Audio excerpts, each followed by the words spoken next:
everyone, and welcome to Shoe City Scoop. I'm your host, Mayor Bill Carpenter, and we'll be catching up with you here a couple times a month on BCA TV to bring you up to date on a lot of exciting happenings around the city. We'll also be offering a feature called the Mayor's Mailbag. So if you would like to send in a comment or a question to me, email to mayorbillcarpenter@gmail.com, and we'll be responding to questions and comments here regularly on the show. This is our inaugural show. Thank you very much for joining us. And I want to welcome my guest for our first show. He is the Interim Chief of Police right this minute for the time being, until we appoint him Police Commissioner, but the Interim Chief of Police, Mr. Bob Hayden. Bob, welcome to my first program. Thank you, sir. You're my first Chief of Police and my first program. So I thought a great opening show for us here with the series would be giving the folks in Brockton a chance just to get to know a little bit about who Bob Hayden is. You received some nice ink in the Boston Globe this week, and of course I think folks in Boston, many of them already know who you are. Right. But I think this is a great opportunity for folks here in the city of Brockton to get to know their new Chief of Police. Thank you. So Bob, tell us first a little bit about the law enforcement background, starting in the early days at the city of Boston and how you rose through the ranks. My dad became a police officer in Boston when I was probably about 8 years old. It was a huge plus in my life to see my father in a uniform and to know that he was going out to work every day to help people. And that's when I knew I was going to be a cop. And I got on the Boston Police in 1966, a long time ago, and started as a patrolman, South Boston, Roxbury, Dorchester, Mattapan, motorcycles, tactical patrol force. Eventually became a sergeant, a lieutenant, deputy superintendent, and had a very, very, long, good career there. Now, when we hosted the press conference the day that I appointed you as chief, we had a number of folks. I think one of the most impressive things to me, there must have been over 100 law enforcement officers that had served with you at some point, probably the majority in Boston, but at some point throughout your career.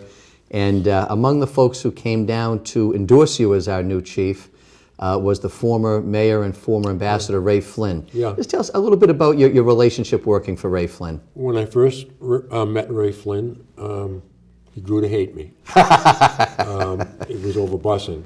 Yeah. And I was in a tactical patrol force, which was tasked with actually making busing work. None of us agreed with busing on the white side or the black side, but we had to do what we had to do, and we became, the enemy of everybody that wanted the kids to go to the school up the street. Mm-hmm. And Ray Flynn, Mr. Flynn, was a city councilor then, and he was a rabid anti-busing person. And a South Boston native. Yeah, South Boston native. Yeah.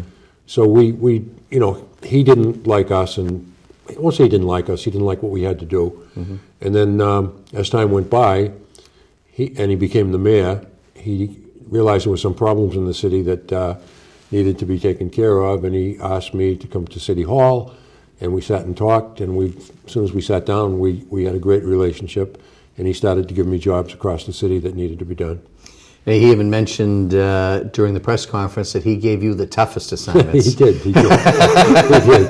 He really did. Yeah, he did. He made it a point of, he told the story of when he, at the time that the drug dealing and drug use in the Boston Common was widespread, and he asked you to clean it up, and he commented about your approach of arresting dealers but finding help for users. Yeah. Could you just comment on that a little bit? Well, I always felt horrible for the people that were hooked, that had a habit, that were just decent people that did something wrong at a party and became addicts. I also, at the same time, had a very strong dislike for the people that feed them the drugs. Mm-hmm. So it was just a natural thing to try to to get the people that needed help, and to get the hardcore drug dealers behind bars, and we did that.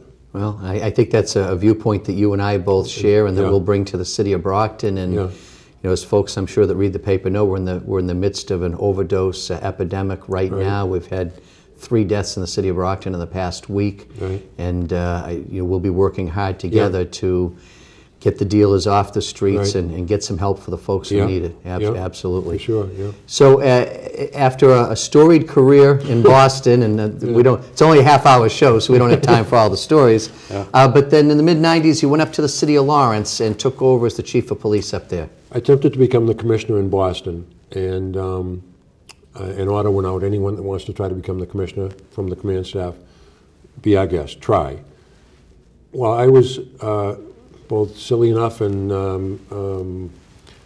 stubborn enough to actually try. Yeah.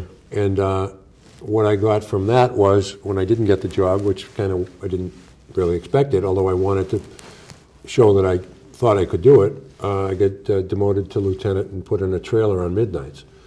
So I had already done trailers and midnight things, and I didn't really want to stay there too long.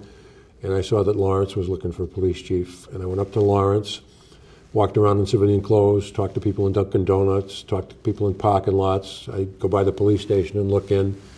Probably lucky I didn't get arrested by the Lawrence cops. And then I went home and put on a suit, and I came up and I knocked on the door to Mayor Kennedy's office. And she opened the door and said, "Who are you?" And I said, I think I'm your next police chief. Get in here. And we talked for about 3 or 4 hours, and we hit it off. I've often said that if she's very similar to you, she's a little prettier.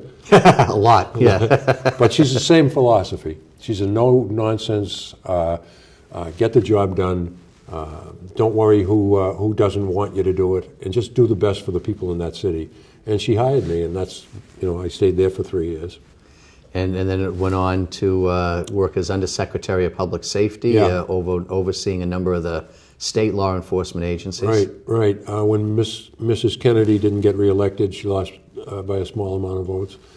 I had loyalty to her for hiring me off the street the way she did, and despite the fact that the new mayor asked me to stay, I couldn't stay. To me, it would have been a bit disloyal, and I had about 3 months to look for a job, and the governor's office called me when they saw in the paper that I was leaving, and they asked if Governor Sallucci's office asked if I could, if I'd be interested in being the Undersecretary of Public Safety, and I said, not only interested, can I start Monday? And they said, no, you actually have to come down here. It's a little paperwork to do first, yeah. So I did that for another 3 years. I oversaw the Department of Corrections, State Police, parole, probation, I think I said, all the academies in the state, anything to do with law enforcement.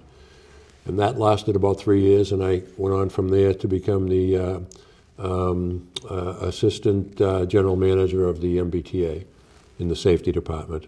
Wow. Yeah, I mean, it's a pretty wide-ranging, But I think the biggest response that I'm getting from Brockton cops, and it's been 3 or 4 weeks now since you took over as chief, and I'm getting tremendous positive response from the patrol officers because in a very short period of time they've come to the conclusion that you're just one of them. I am. I really am. If you ask me what did I used to do, I'd say I used to be a Boston patrolman.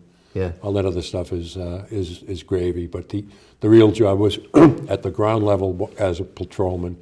Yesterday I went out with the detectives. I put a sweatshirt on and a pair of dungarees. They are outstanding. They're great cops here. The uniform branch too.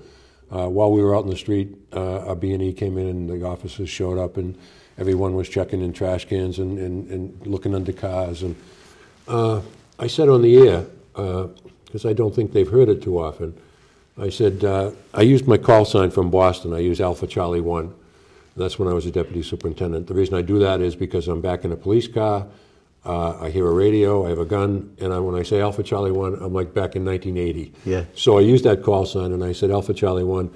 I said, I'm sure these guys do this every day, but let me just congratulate them on an outstanding response to this call. I said, well done.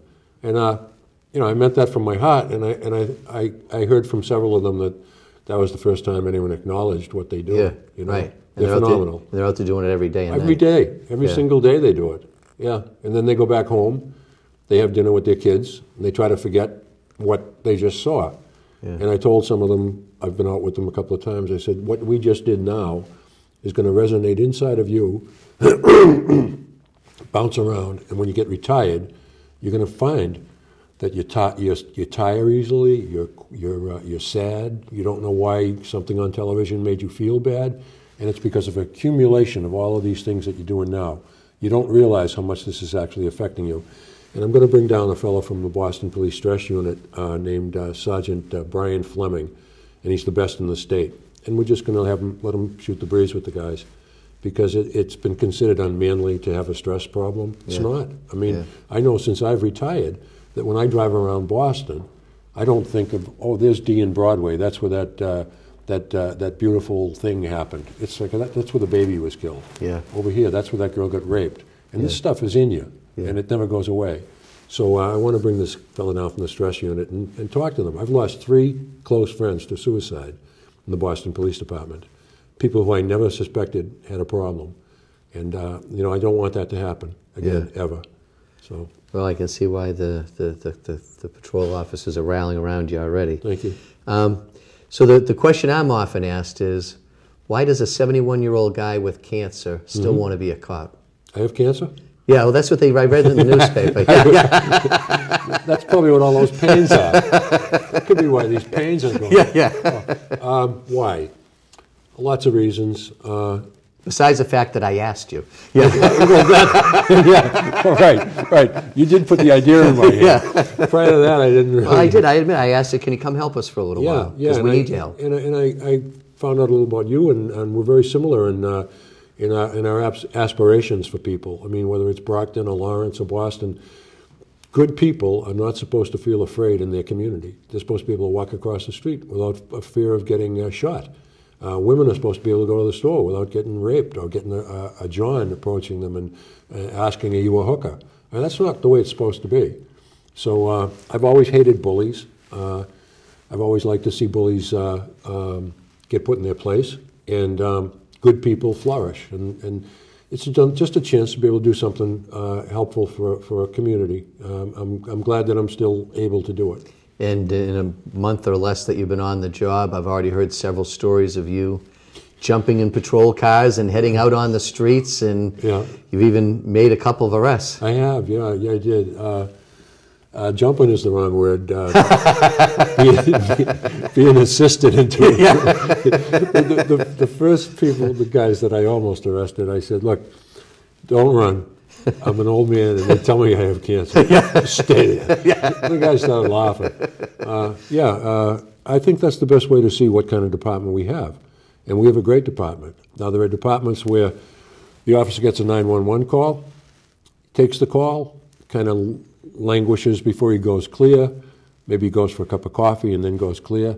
In a good, upbeat, aggressive police department, after the call, the officer is clear. He goes right to places where there are problems. He goes looking for problems. And that's what they do here. They don't ride by places without attention. So I've seen that. I know firsthand these policemen we have and women here are top shelf. They really are. And I want to talk a little bit about your personal life and some of your experiences, but you've just kind of touched on it. So I want to ask you to just follow up on that comment, because you've already instituted proactive police patrol, something we haven't seen here in the city of Brockton in a long time. Yeah, well, eventually when the motorcycles are able to go out in the street, and we have purchased them, they're going to go out in a group of about 8 or 9 with a supervisor in front, and a line of police officers in the back on motorcycles, followed by a wagon. And with that, it's going to tell the people. It's going to have 2 messages. The people that are a little bit afraid to go outside or a little bit worried, they're going to see this group going through the city, all over the city, the good parts, the bad parts, and they're really not out there to wait for a 911 call. They're out there looking for problems before they happen, while they're happening, just after they happened, before a call came through. They're going to go out and take the streets of the city back from people that feel pretty emboldened right now and feel pretty comfortable that they're running the city. They're not. The Brockton Police Department is. The people that they're going to go after will be committing a crime. We're not going to go out as an army, an occupying army, and harass people. If there's a kid, a minority kid, he's wearing a red jacket, he's wearing a anything, he's fine. If he's not doing anything wrong, have a great day. But if there's a group of people that are making people afraid to go down the sidewalk, that are urinating in the street, drinking beer in public, all the little quality of life issues, they're going to be enforced very rigidly. And it won't be a long time before the good people are happy that this group is out there and that the bullies and the bad guys are extremely uncomfortable. When I introduce you, I usually introduce you by saying that forget about the Dos Equis commercial. Yeah. Bob Hayden is the most interesting man alive. So it's only a half-hour show, so we can't tell all the stories. No. But I think some people, if in their life had ever appeared in a Steven Tyler video, music video, they think that was pretty cool. Yep. If they'd ever competed in a reality TV show and been dropped in the middle of the jungle of Belize with nothing but a knife, they think that was a pretty life-defining experience. Right. Yeah, those are pretty. Yeah. Maybe if they had, at the age of 69, had ridden a bicycle across the entire length of the country of Ireland by themselves, they would think that was a pretty big life experience. Yeah. You've done all of those things. Yeah. And they're all great stories, but the story I'd love for you to take a minute to talk about was a story that made national headlines when you thwarted an airline hijacking. Don't really know if it was going to be a hijacking. It might have been people that were taking notes for hijacking, but they were definitely not up to any good. My wife and I got on my wife teaches ice skating. She owns her own skating company. We went to some kind of an event in Minnesota, and coming home, we get on the plane, and I generally look around, make sure I know where I'm at, and I didn't see anything on the plane that made me feel anything untoward. We sat down, and there was a young boy in the aisle. I was in the middle, and Katie was in the looking out the window. And I didn't know this kid on the side of me. And just as the plane was getting ready to take off, and we were just as you're going up, just before the pilot goes like that, I heard a female flight attendant screaming, "Get back in your seat, get back in your seat, you can't be up in your seat." And I looked, and they were kind of wrestling a guy back into his seat. And I thought it must have been an older fellow like me that had to go to the bathroom, and I didn't pay a lot of attention, but I started to look up that way. Once the plane leveled off, this particular fellow and his brother, I found out later his brother, got out of their seats. One laid on the floor and started screaming. He did yell during this time, "Today your lives will change forever." And the other brother went around and he was opening the bins, the people's, where you put your luggage, throwing it on the ground on the floor and opening it up. So I knew that this was not good. This wasn't a normal flight. I said to the 17-year-old kid next to me, "Would you mind taking my seat?" And I sat in his chair. And this went on for about an hour and a half. I told the flight attendant I was a former policeman. I'd be happy to help if they needed help. And these two guys actually scared the living crap out of everybody on the plane. They went up and down the aisles. They stared at people. They screamed. And no guys were crying, but ladies on the plane were starting to cry. Now, why I didn't do anything right away, it's funny the way we're such a litigious society, I was afraid that until I saw them go for the cabin door, that if I intervened in any fashion, I'd be the guy sued and on the O'Reilly factor that night for causing the problem. Right. So once I told the stewardesses who I was and that I was available to help, I felt when they asked me, now I'd be acting as an agent of that airline, and I could pretty much put everything back into control. Funny story with my wife. She was reading a book that she bought in Minneapolis, The Richest Man in Babylon, and we've been together since we were 14 years old. So she and I know each other so well. So the ladies on the plane were crying, and the lady in front of my wife was really mad at her because Katie was still reading her book. And this lady turns around and says, "What's wrong with you? Why aren't you nervous?" And she goes, "What? I'm fine. Don't worry about it." So the stewardess eventually said, "You can, the signal was she's going to put plastic handcuffs up in the air and go like that. That was, come up, I need help." So she did that, but just before she did it, there was a fellow on my right, and he was a guy a little younger than me. I said, "I'm going to be going up there in a minute, and we don't know what's going to happen. There's two of them. Would you like to come?" He said, "Yeah, I'll be happy to go." And I said, "What do you do for a living? What do you do?" I wanted to know a little bit about him. He said, "I'm a retired United States Marine captain." I said, "Great, wonderful." To the boy, I said, "This probably won't happen again in your life." Yeah. I said, "And you're more than welcome to come up with the captain and myself and stay in the back. We'll get everything under control. If you see a leg sticking out and it's not the captain's or mine, you can give it a little twist if you want. You can reach in and get somebody by the nose. I said, but it will never happen again to you on an airline. I don't know if I can do it. I'm not sure I can do it. I don't know. I said, you don't have to. You do not have to. It's just an opportunity to one step towards becoming a man. If you want to try. I don't know. So when she did the little thing with the cuffs, the Marine and I went up and we subdued these two guys. And the boy didn't come, but that was fine. Who cared? We put them in handcuffs. We threw them in their seats. We belted them in, and we sat behind them. We got 2 seats behind them, sat there. The funniest part of the whole story was the lady that was in front of my wife turned around to my wife, and she said, "Your husband's having a fist fight at the front of the plane." And Katie goes, "Thank you." And the lady says, Don't you want to, at least look up?" And she goes, "Listen, lady, Bob has been a cop in Boston. He's been stabbed several times. He's been shot at. I absolutely know how that's going to turn out, but I don't know how the book's going to turn out." And that got in the paper. Rush Limbaugh commented on it 2 days later. Yeah. And he said, "These are the kind of women that made this country great. They went across on wagon trains." Yeah. He never mentioned me. So I was mad. I was kind of PO'd. And she did. I mean, this doesn't happen that often. Yeah. And she never mentioned it. We drive home, and she doesn't mention it. She says, "We got to go shopping now, get some food."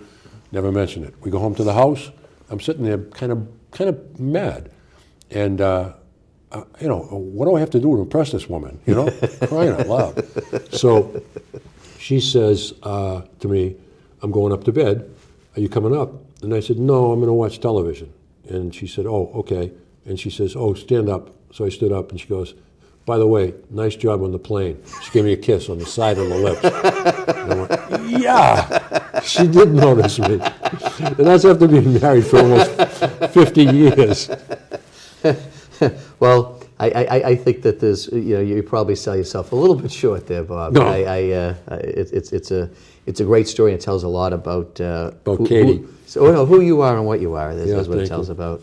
We've only got a few minutes left. For folks just tuning in, this is Shoe City Scoop. I'm your host, Bill Carpenter, and this is our first edition. My guest is the Chief of Police here in the city of Brockton, Bob Hayden. And Bob, we only have less than 5 minutes left, but maybe just very briefly, you talk about a couple of the things that you've worked on already, maybe particular the coalition that you've built of other law enforcement agencies that are looking to help you here in the city of Brockton. There are a lot of outside agencies that have already worked in Brockton. This is nothing new, really, that I'm trying to use them. The problem was that as I saw it, as I analyzed it, was that the different agencies that would come in and out of the city did so semi-autonomously and a bit fragmented. So that you could have a unit from, let's say, the state police doing a great job, which they do, doing stuff over here that maybe the detectives weren't up on and quite knew about. You might have the sheriff's department doing something. You might have immigration doing something. So all I wanted to do was try to get them all in the same room and make a seamless team out of them. So we all have the same goals. We all have the same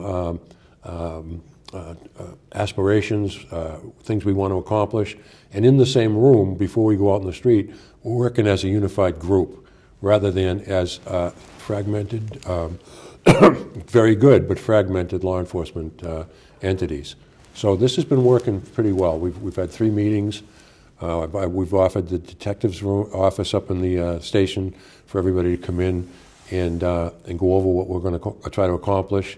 And it's already started. The Secret Service, you wouldn't even think they have a role in this stuff. They handle counterfeit EBT cards, credit cards, stuff like that. They've been out for 2 days already in the city, yesterday and the day before. Wow. The MBTA is going to be part of this. They're going to work with their intelligence. They have great intelligence, the T. That's going to be now available to us. Kids come down from Boston on trains, and it's the same kids back and forth. Trains and buses. Sheriff McDonald over at the House of Correction. Well, you got to mention Sheriff McDonald, because I think one of the real exciting things about this coalition you've put together is that it's clear to me that you and Sheriff McDonald have a strong relationship. Tremendous. And he's really committed to coming in and helping us here in the city of Brockton. He has stepped up big time for the city. In addition to sharing his intelligence with us, he's going to pick up all of our prisoners, Right now, we make an arrest. They hook them on a bar, they pat them down, they put them in a cell. That leaves the city on the hook if the guy decides to kill himself. We don't want him to kill himself either, but it also leaves us on the hook. It ties up a police officer who has to look at him every 15 minutes. It ties up people for the booking process. Now, Sheriff McDonald is going to come from, he's going to have a van available for us, and when we make an arrest, we're going to have the dispatcher call him, the van starts out, the fellow gets in, gets booked, and off he goes to the Department of Correction, over to Plymouth County, Right. where he will be put in a real cell, not a medieval torture chamber cell, which all police departments have. He'll have a little infirmary right near him. He'll have bright lights. He'll have heat. The conditions we put our prisoners in, although we have to do it, are not really. They're not extremely comfortable. And I just like to get these people right out of the town and let them be bailed from a professional prisoner. And I think an aspect of it that I like, and I'm not a law enforcement officer, but I've heard frustration from the cops at times that, you know, they arrest someone, they're in the station, they're doing the paperwork, and before the police officer has even completed his or her report, they see the person they arrested walking out the door before them. That's right. So in addition to all of the safety and liability factors that you mentioned, I think there's something to be said for making it a little less convenient to get bailed out, because now someone will have to make the trip to Plymouth and wait for a bail bondsman down there and make the trip back. And that may only be a small thing, but I think it sends a message that we're doing business a little differently now. I think it's an accidental positive offshoot, because they have rights to get bailed as quickly as they can and all that. But there's nothing wrong with this. He's taken prisoners and he takes them all over his Plymouth County. But it is an additional positive thing that it's very inconvenient for someone to get bailed out and not walk out into the same environment, our streets. You know, it'll make him think twice before it might make him think twice before he does this, whatever it is that he did in the first place. So you're right. Well, there's a lot more we can talk about. We'll have you on in an upcoming show. But a couple of things I do want to mention before we wrap things up. First of all, I have appointed Chief Hayden as an interim chief of police. We do have an ordinance pending in front of the Brockton City Council right now that would authorize me to appoint Chief Hayden as a civilian commissioner of police, which would allow him to stay here on the job with us. And if you like some of the things you heard from Chief Hayden, you're hearing some great things out in the street, I'm asking you to please let your city councilor know that you do support the city ordinance that would authorize the mayor to appoint Bob Hayden as a civilian police commissioner. If you're watching this broadcast before or on Monday the 24th, 6 p.m. on Monday the 24th, I am co-hosting along with State Representative Mike Brady and State Representative Hank Naughton. They are the chair and vice chair of the Public Safety Committee of the Massachusetts State Legislature, House of Representatives, a public hearing on gun violence. That'll be at the War Memorial Auditorium, right on West Elm Street, across the street from the old district courthouse, 6 p.m. Monday night at the War Memorial Building. If you're concerned about gun violence in our city, please come out and be heard, 6 p.m. Monday night. And finally, don't forget, a regular feature here on Shoe City Scoop will be the mayor's mailbag. So if you'd like to send me a question or a comment to be part of a future show, you can email me at mayorbillcarpenter@gmail.com. My thanks to my guest, Chief Bob Hayden. Thank you. Thanks for all of you for watching. And look for the next edition of Shoe City Scoop right here on BCA TV.